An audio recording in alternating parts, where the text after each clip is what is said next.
Vamos falar de forma mais específica hoje da teologia e da igreja. Nós já falamos no primeiro dia a respeito do pensamento de Antônio Gramsci. Ontem, mais especificamente, nós falamos da escola de Frankfurt. Hoje gostaríamos de falar especificamente da teologia da libertação e como é que se encaixa a teologia da libertação nisso tudo. Como nós vimos, dentro do pensamento marxista originário, mais especificamente do pensamento marxiano, não é? Aqui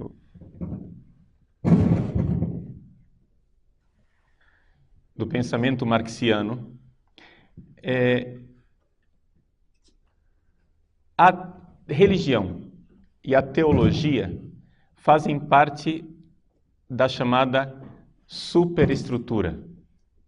Ou seja, é algo que não faz parte da infraestrutura da história. A história, para Marx, ela se move a partir da economia, não é? Então, a economia é que realmente seria o motor da história. Toda a história se move a partir de interesses econômicos.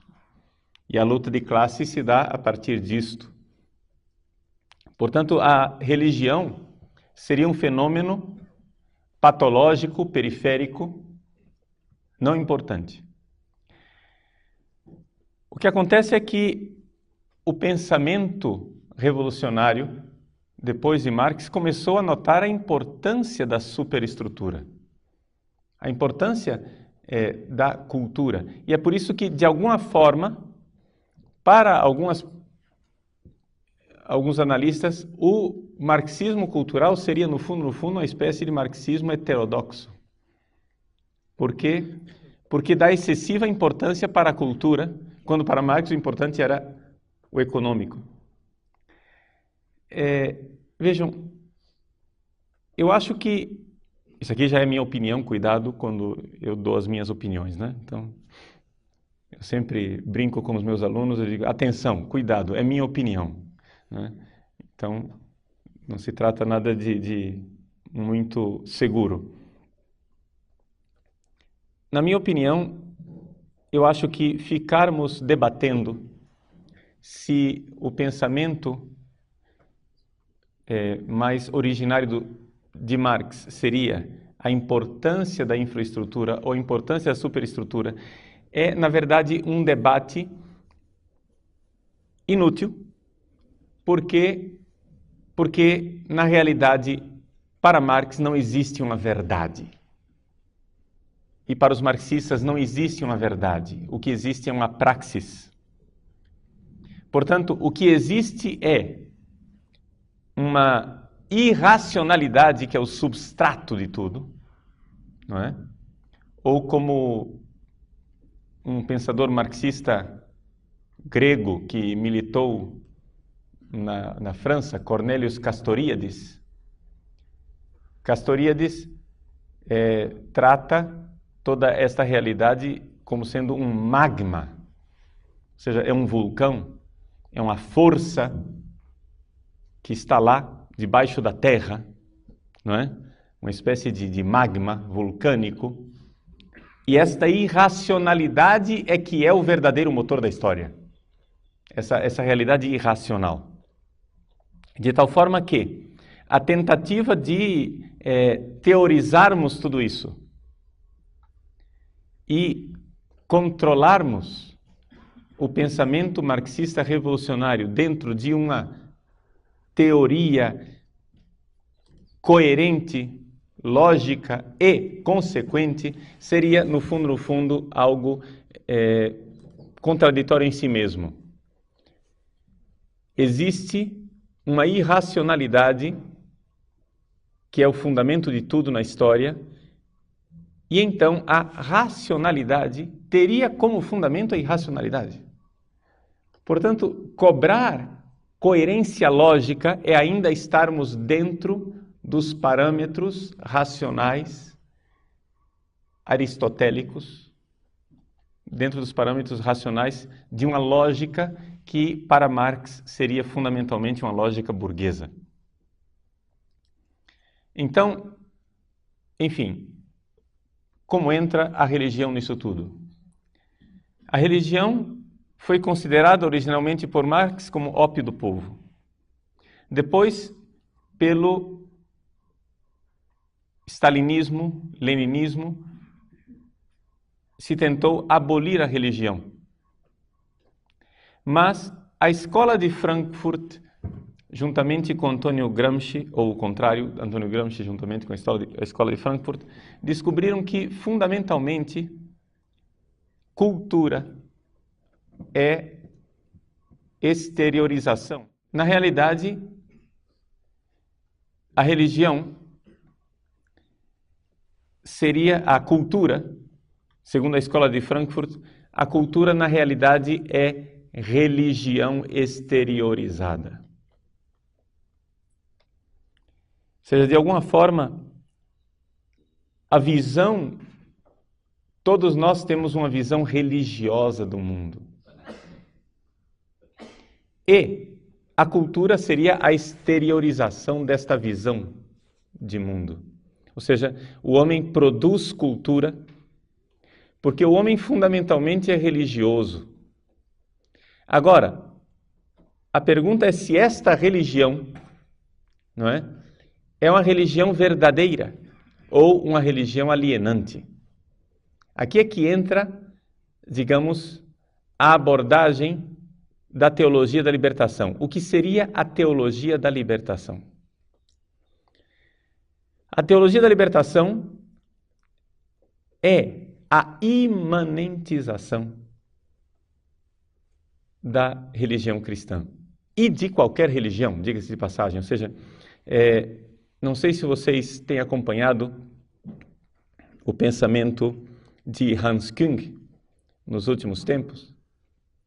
Hans Küng tem proclamado uma ética mundial e ele tem uma série de conferências, de reflexões a respeito de cada uma das religiões, onde ele faz simplesmente isso, relê cada uma das religiões de forma imanentista. Por quê? Porque a religião, ela serve enquanto força, magma, inconsciente, força atávica, força de inconsciente coletivo, força dos arquétipos, não é? Que pode ser manipulada para produzir a sociedade que nós desejamos. É para isso que serve a religião. A religião, na verdade, é uma gasolina, é um combustível que pode ser usado num projeto de engenharia social. Portanto, a finalidade da religião não seria transcendente, mas imanente. Então, é a imanentização das nossas esperanças escatológicas. Para ficar mais claro, vamos olhar para Feuerbach. Não é? Feuerbach, ele vê que, na realidade, toda teologia é antropologia. Ou seja, tudo aquilo que se afirma a respeito de Deus, todas as afirmações dos escolásticos, dos teólogos, da religião, da teologia, da Igreja Católica, do cristianismo, todas as afirmações religiosas podem ser reconduzidas a afirmações antropológicas, onde, na verdade, quando o homem fala de Deus, o homem está como que transferindo, não é? Projetando a si mesmo na divindade. Então, tudo aquilo que na teologia é predicado de Deus, na verdade é predicado do homem. Para Feuerbach, substancialmente é isso, ou seja, teologia é antropologia alienada. Quando você fala de Deus, na verdade você está falando do homem. E se vocês forem ver, é interessantíssimo, eu nunca li nenhum teólogo da libertação que dissesse isso, e que citasse Feuerbach. Mas é impressionante como a teologia da libertação se esforça para seguir essa cartilha. Ou seja, na realidade, tudo aquilo que se refere a Deus é relido em chave antropológica e, mais especificamente, em chave sociológica. Antropologia e sociologia, ou seja, sociologia e antropologia coletiva, né? Digamos assim, em palavras pobres. Então, essa realidade de um antropocentrismo em que todo o conteúdo do sagrado e do transcendente é esvaziado na imanência humana. Saindo da teoria, vamos para a prática. Quando nós encontramos um teólogo da libertação, uma das características básicas da teologia da libertação é a negação da esperança transcendente. Ou seja, não se espera um reino de Deus na transcendência, mas se espera um reino de Deus na imanência deste mundo. Se você disser para ele que ele nega a transcendência, ele vai dizer, não, nós aceitamos a transcendência, porque o reino de Deus é já e ainda não, e ainda, então tem o futuro, tem... E aqui é que está o golpe. O golpe da teologia da libertação é que eles dizem que não são imanentistas e apelam para o futuro. Mas o futuro, meus senhores, ainda é imanente. A única diferença que existe entre o agora e o futuro é simplesmente que o futuro é o agora de amanhã. Ou seja, estamos ainda nesse mundo. Ainda é o velho céu e a velha terra. Então,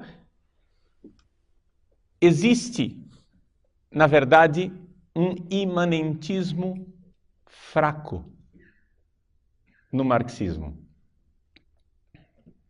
Vamos esclarecer isso. O que seria um imanentista no sentido pleno da palavra? O imanentista no sentido pleno da palavra seria um existencialista. O existencialista, como Sartre, como Heidegger, etc., etc., ele olha para a vida e vê que a vida não tem sentido. Por quê? Porque este mundo aqui é tudo o que existe. Portanto, não há sentido. E se vocês forem ver, os existencialistas merecem o nome de filósofos simplesmente pela extrema coerência com que eles levam o ateísmo até as suas últimas consequências. Eles mostram a nós o que significa o ateísmo até suas últimas consequências. O que quer dizer isso? Quer dizer o seguinte, que se Deus não existe, então só existe uma saída. Náusea, angústia, nada, caos, irracionalidade. Acabou. Se Deus não existe, comecemos a nos desesperar. Por quê? Porque, é claro, vejam, é de uma consequência lógica, não é? Irrefutável. Se uma coisa tem sentido, o sentido está fora da coisa. Que sentido tem esse microfone? Se ele tem algum sentido, o sentido está fora do microfone, que é o fato de que eu uso para me comunicar com vocês. Não é isso? Então, o sentido do microfone está fora do microfone. Que sentido tem vocês estarem no seminário? É que vocês um dia vão ser padres. Então, se o seminário tem algum sentido, o sentido do seminário está fora do seminário. Estamos de acordo? Não teria sentido, a partir do momento em que você diz que a sua vocação é ser seminarista a vida inteira, a sua estadia aqui se tornaria absurda. Se tornaria um tédio. Se você aguenta esse negócio é porque você quer ser padre, né? Ou seja, se você aguenta esse período de seminário, é porque você quer ser padre. Muitas vezes, seminaristas entram em crise vocacional e dizem, padre, eu acho que eu não tenho vocação para ser padre porque eu não suporto o seminário. Eu disse, meu filho, ainda bem. Porque é simplesmente sinal de que você não tem vocação para seminarista. Mas ninguém tem vocação para seminarista. Todo mundo tem vocação para padre, né? Se você tem alguma vocação que tem a ver com o seminário, você tem vocação para padre, não para ser seminarista. Ninguém quer esse negócio aqui perpetuado eternamente. Né? Então, se o seminário tem sentido, ele tem sentido fora do seminário. Ora, se algo tem sentido, se alguma coisa tem sentido, o sentido está fora desta coisa. Portanto, se a vida tem sentido, o sentido necessária e logicamente está fora da vida. Se este mundo tem sentido, o sentido deste mundo está fora do mundo. Se a vida tem sentido, o sentido está no além-vida. Se a história tem sentido, o sentido está na meta-história. Está fora. Porque querer fundamentar este mundo com este mundo é simplesmente o cachorro que corre atrás do próprio rabo. Não é? É você chegar e dizer, eu estou de pé. Onde? Eu estou de pé em cima dos meus próprios ombros. Não existe isso. Não é? É um absurdo. Então, o sentido da nossa vida, se existe algum sentido, está na transcendência. Agora, então nós temos aqui o quê? A visão clássica dos filósofos gregos e do cristianismo, que diz que esse mundo tem um sentido na transcendência. Assim diz o cristianismo, assim diz Platão, assim diz Aristóteles, né? E assim dizem os filósofos clássicos, em geral. O sentido desse mundo está fora do mundo, está na transcendência. Muito bem. Os existencialistas simplesmente disseram, bom, Deus não existe, vamos levar até as últimas consequências este fato. Para eles é fato que Deus não existe, não preciso nem provar isso. Vamos levar até as últimas consequências o fato de que Deus não existe. Se Deus não existe, a vida é um absurdo porque não existe sentido. Não há além. E se não há além, se não há transcendência, não há sentido. Então é por isso que eles falam de angústia, o homem ser para a morte, sein zum Tode, não é? E companhia limitada. Então, os existencialistas e os filósofos clássicos são as duas posições coerentes. O marxismo é um imanentismo trapaceiro, que ao invés de ficar na posição existencialista de que, bom, Deus não existe transcendência, portanto não existe sentido para esta vida, ele faz uma trapaça e diz, o sentido do hoje é o amanhã. O sentido do presente é o futuro. Agora vejam, a única coisa que existe em comum entre o futuro e a transcendência é que os dois são desconhecidos. Só isso. Você não sabe o que é o futuro, você não sabe o que é a transcendência. Só que a natureza dos dois é absolutamente diversa, porque o futuro está ainda neste mundo e a transcendência está fora desse mundo. Ou seja, o que é que o marxista faz? Ele adia para o depois de amanhã a crise de sentido do amanhã. Entende? Amanhã eu entrarei em crise, mas a resposta está no depois de amanhã. Portanto, o marxismo é isso. A imanentização do sentido transcendente que é adiado para o amanhã, para uma promessa de uma sociedade futura. Ora, se o mundo futuro é o sentido de tudo, se a sociedade perfeita é o sentido de tudo, a pergunta cabal, da qual nós não podemos fugir, é o seguinte: que sentido tem essa sociedade futura? Entende? Se o sentido do hoje é o amanhã, a pergunta é, e que sentido tem o amanhã? Compreendem? Porque a busca de sentido continuará se a história continuar. Só existe uma forma de frear esta busca de sentido, que é falar de uma meta-história, de uma realidade que transcende essa história, que dela é fundamento mas que ao mesmo tempo é transcendente.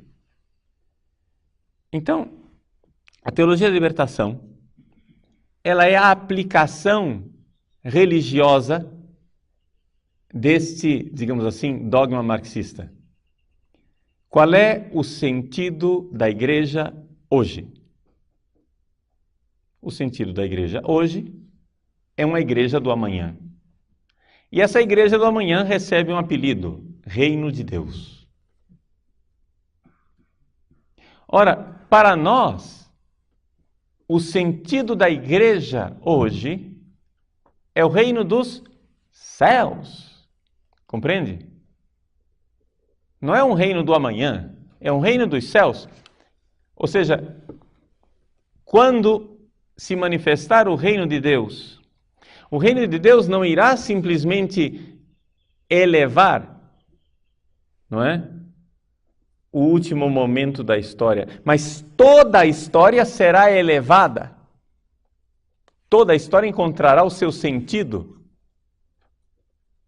Não é? Não é que o reino não é que vai haver uma história da humanidade, de repente, no último momento, uma ruptura, e aquele último instante vai ser suprassumido, na linguagem de Hegel, né? Aufgehoben, vai ser suprassumido em algo maior. Não, o que vai ser suprassumido é a história inteira. E não o último momento. A história inteira vai ser elevada. A história inteira encontrará o seu sentido. Se é assim,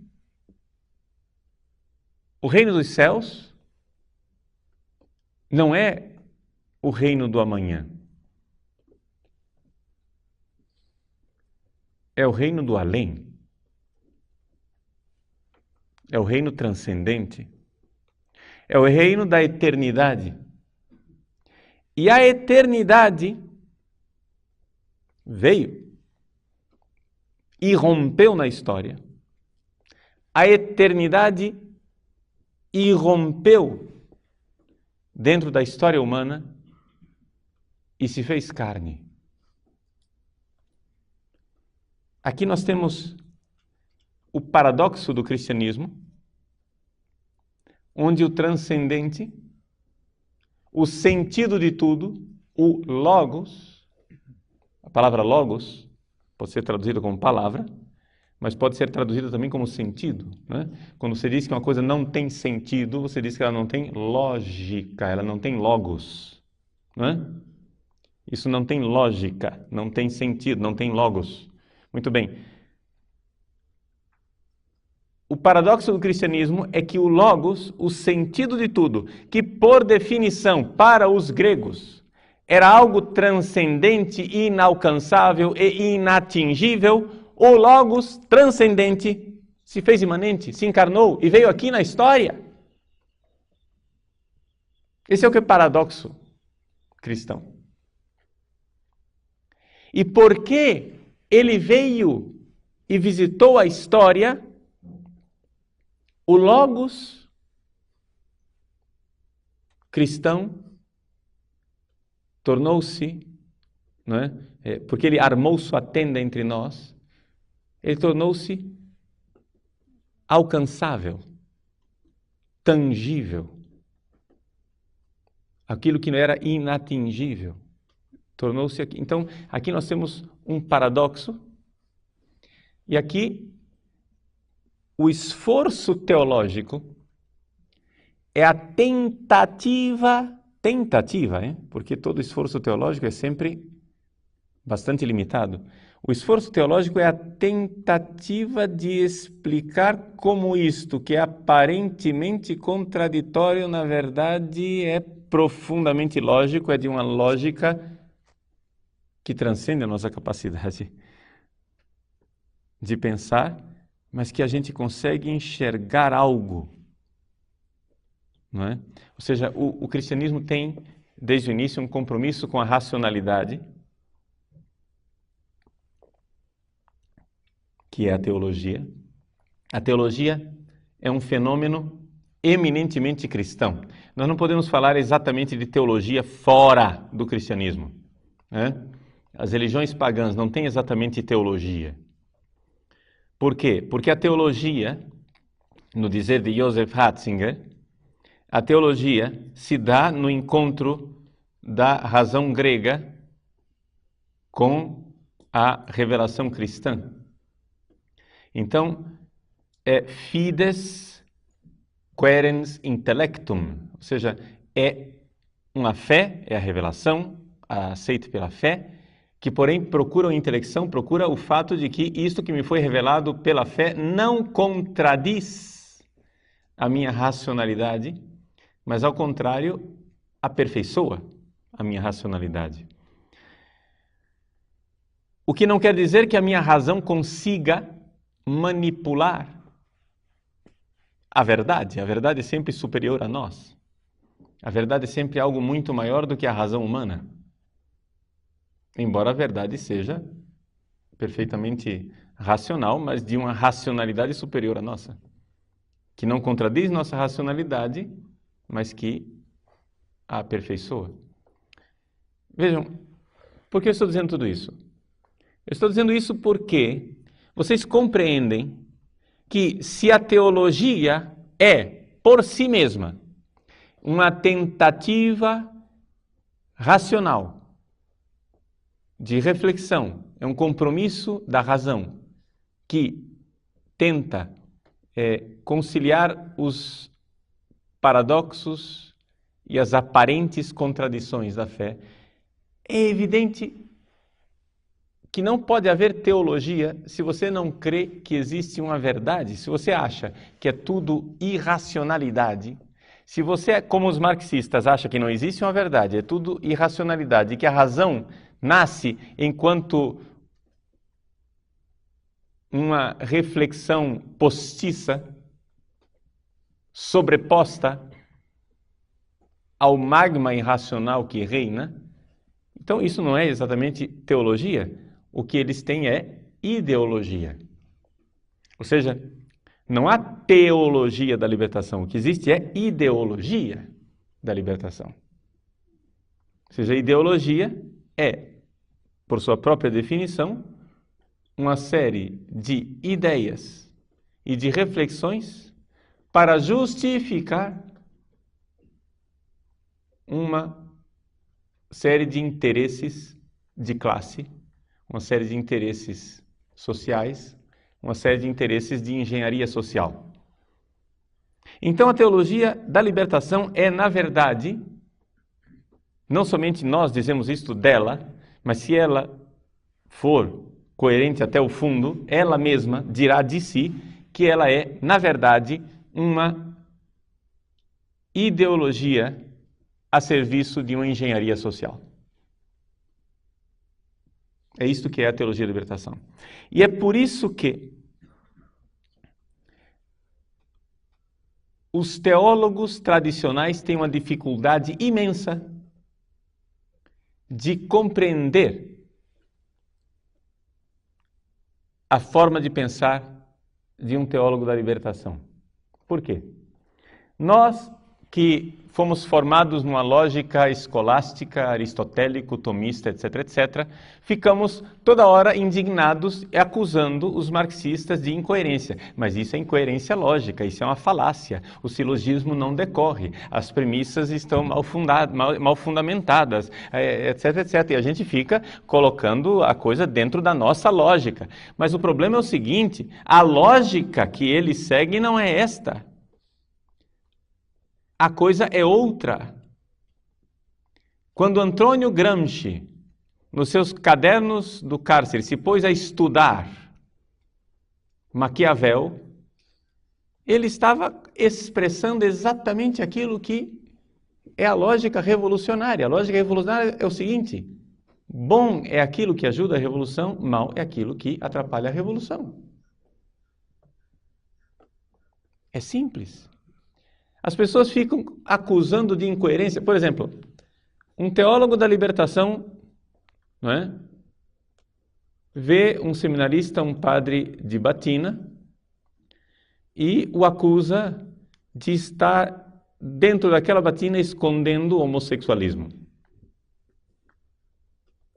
O que é que você esconde atrás dessa batina? Na verdade, você tem uma tendência homossexual. E então, tece comentários mordazes a respeito da hipocrisia de uma ideologia romana que esconde uma podridão imensa e uma falta de coerência. Ato contínuo, este mesmo teólogo da libertação começa a defender os direitos dos homossexuais de se casarem e que a igreja é hipócrita porque não aceita os homossexuais. Mas não era você que há 5 minutos atrás condenava os homossexuais de batina? Você há 5 minutos atrás fez uma catilinária contra os homossexuais de batina hipócritas e agora você está tecendo loas, né, e louvaminhas aos direitos dos homossexuais e ao orgulho gay. Mas que incoerência! Que incoerência! Mas não existe incoerência nenhuma. Incoerência se você pensar com a sua lógica aristotélica. Profundamente coerente se você notar que para eles são homens que estão para além do bem e do mal. Porque não existe verdade. Você acha que existe uma verdade? Ele já transcendeu isso. Ele já se livrou desta sua tara atávica de achar que existe uma verdade. Não existe verdade. O que existe é aquilo que ajuda a revolução ou atrapalha a revolução. Então, todas as vezes que você for dialogar com uma pessoa que se move dentro de uma lógica revolucionária, você ficará desconcertado com a falta de coerência lógica dele. E se você continuar argumentando nesse sentido, você já perdeu a argumentação. Você tem que, para conseguir dialogar com essa pessoa, pensar do jeito que ele pensa, ou seja, ele pensa de trás para frente. Ele primeiro vê o que ele quer conseguir e depois ele monta um argumento que sustente. Depois, quando você derruba aquele argumento, ele inventa outro, mesmo que esse segundo argumento contradiga o primeiro. Compreende isso? Então, ele sabe o que ele quer. Isso é o que nós chamamos de primado da praxis sobre a teoria. Ele sabe o que ele quer fazer. Ele quer destruir o sistema e, portanto, ele irá usar qualquer porrete para bater nesse sistema. E se você puser abaixo um argumento, ele inventará um segundo. Mesmo que esse segundo contradiga o primeiro. Ou seja, é conveniente para destruir o imperialismo romano chamar de homossexuais e escandalizar os tradicionalistas, chamar de homossexuais todo mundo que usa batina. É conveniente. Mas logo em seguida é de extrema conveniência falar da sacralidade do homossexualismo para conseguir destruir a moral burguesa, judaico-cristã, e, portanto, esse imperialismo da família patriarcal. Compreendem isso? E ele, em resumo, trata-se de marketing. Entende? Trata-se de marketing. Quando os marqueteiros querem eleger um político, eles não vão ao político e dizem assim, quais são as propostas do Senhor para que nós possamos apresentar essas propostas maravilhosas ao povo, não é? E assim o povo fique convencido de suas propostas. Isso pensaria uma pessoa honesta, mas não é assim que funcionam os marqueteiros. Eles fazem uma pesquisa descobrem o que o povo quer ouvir. E então contorcem a imagem do seu candidato para que ela se aproxime o mais possível daquilo que o povo deseja. Ou seja, não é que a coisa seja um raciocínio lógico. Não, a conclusão já estava posta. Compreende? Então, qual é a grande acusação do marxismo com relação ao cristianismo? Que o cristianismo é ópio do povo. Por que o cristianismo é ópio do povo? Porque se vocês continuam prometendo um paraíso celeste para o povo, eles vão deixar de lutar para implantar a sociedade justa e sem classes aqui na Terra. Então você não pode pregar o reino dos céus, você não pode fazer nada que faça com que o povo não lute, não é? Você tem que ajudar o povo a se engajar nesse projeto de engenharia social que eles já se pré-fixaram, já colocaram lá. É isto que nós queremos alcançar. Nós iremos abastardar a religião, metamorfoseá-la quantas vezes for necessário para fazer com que se chegue lá. Então, se antigamente o argumento do pobre funcionava, ótimo. Hoje é o argumento da ecologia, é o argumento do feminismo, é o argumento dos direitos gays, é o argumento do que for. O argumento irá mudar. Onde eles querem chegar é que está fixo. Portanto, é um primado da praxis, eles querem chegar lá, eles irão se contradizer o quanto for necessário para chegar lá. É por isso que não existe nenhuma dificuldade em teólogos da libertação que há 20 anos atrás estavam com anel de tucum e túnicas afro com seus gorrinhos, hoje estarem usando batinas sobre peliz de renda e barrete. Se for necessário para conseguir a revolução usar batinas sobre peliz e barrete, eles usarão. Eles usarão. Então não pense em consequencialismo lógico. A teologia da libertação é simplesmente ideologia. Ou seja, é argumento que convence e enquanto convence, vale. Se não convence, eles descartam, jogam na lata de lixo da história e pegam um segundo argumento.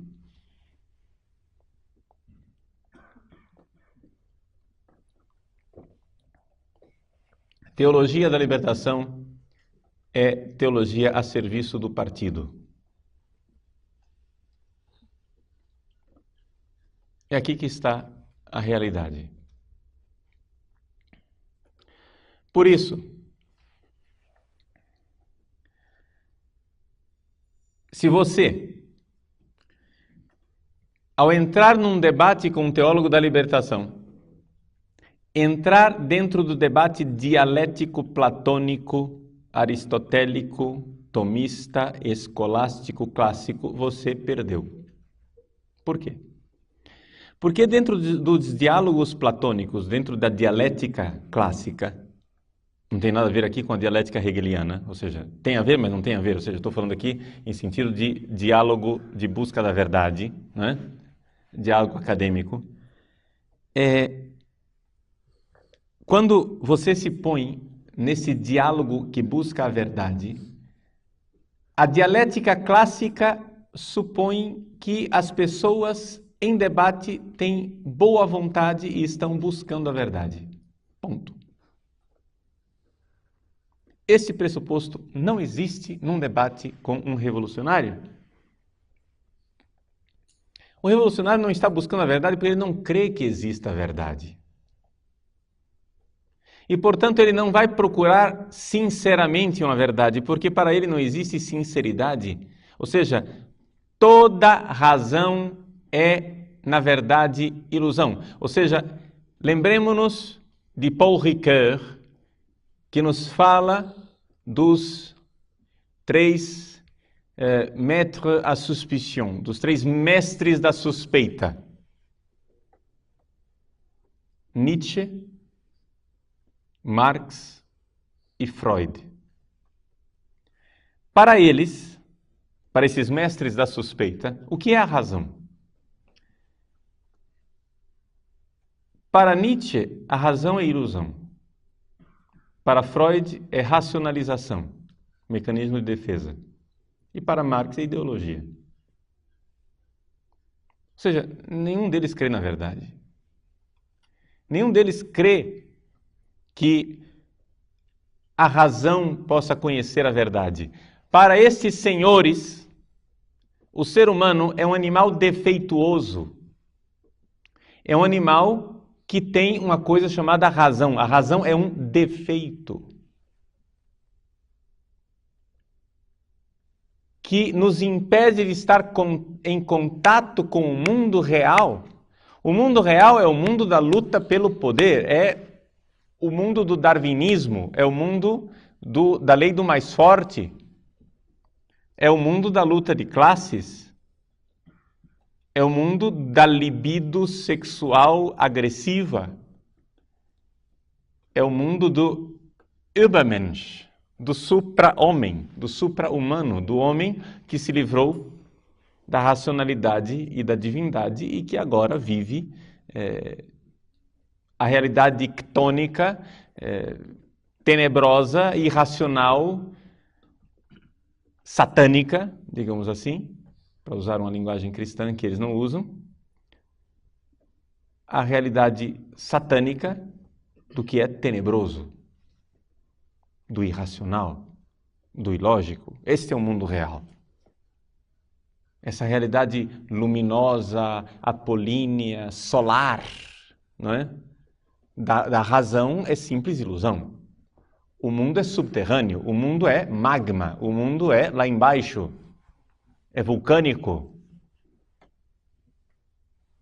Então, aqui está a grande dificuldade. Agora vejam só.